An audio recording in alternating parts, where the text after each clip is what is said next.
मित्र हो नमस्कार। आपला आजचा विषय आहे मृत्यूपत्र।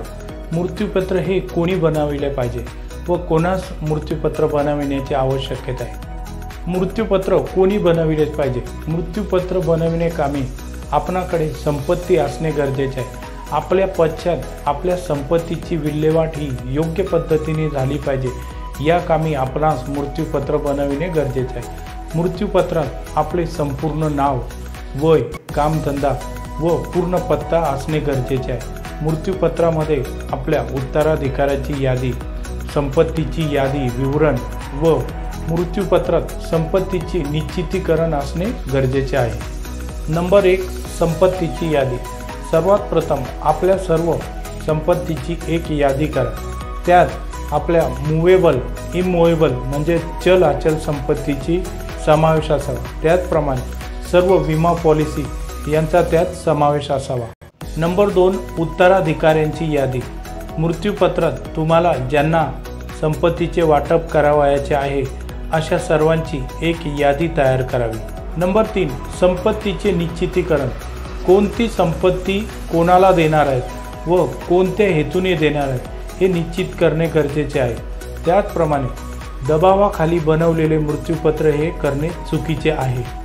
नंबर 4, उत्तराधिकाऱ्यांचे टॅक्स प्लॅनिंग। तुम्हाला ज्या व्यक्तींना मृत्यूपत्र लिहून द्यायचे आहे त्यांना त्या संपत्तीवर वर्तमानात किंवा भविष्यात किती टॅक्स भरावा लागेल हे बघून तुम्हाला मृत्यूपत्र लिहावे लागेल।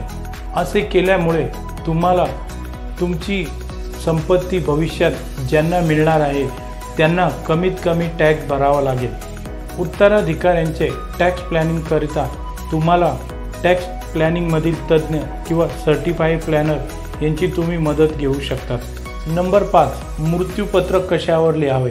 मृत्यूपत्र हे साध्या कागदावर लिहिले तरी चालते।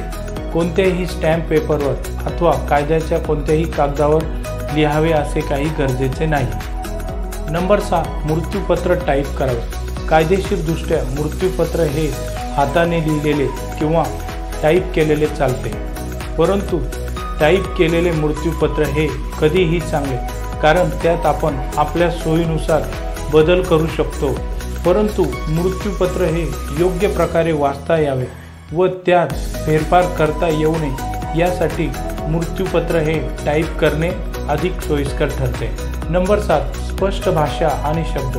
मृत्यूपत्र लिहिण्यासाठी कोणत्याही कायदेशीर भाषेची आवश्यकता नसते। मृत्यूपत्रात स्पष्ट भाषा आणि शब्द वापरावेत, त्यामुळे कोणताही गोंधळ निर्माण न होता मृत्यूपत्र करण्याचा हेतू स्पष्ट होईल। नंबर 8, प्रत्येक पानावर सही आवश्यक। मृत्यूपत्रकर्त्याने प्रत्येक पानावर सही करणे आवश्यक आहे। नंबर 9, साक्षीदार। मृत्यूपत्रासाठी 2 साक्षीदार आवश्यक असतात। मृत्यूपत्राचे साक्षीदार हे परिचित असावेत व असे असावेत की मृत्यूपत्रामुळे त्यांचा कोणताही फायदा होणार नाही असे 2 साक्षीदार असावेत। Number 10, registration.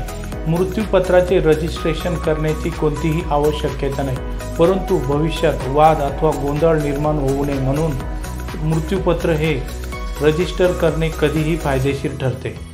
मृत्यूपत्र रजिस्टर करण्याचा एक फायदा असतो, जर तुमचे मृत्यूपत्र जर हरवले तर त्याची कॉपी तुम्हाला मिळू शकते। मृत्यूपत्राचे रजिस्ट्रेशन हे सब रजिस्टर ऑफिसमध्ये होते।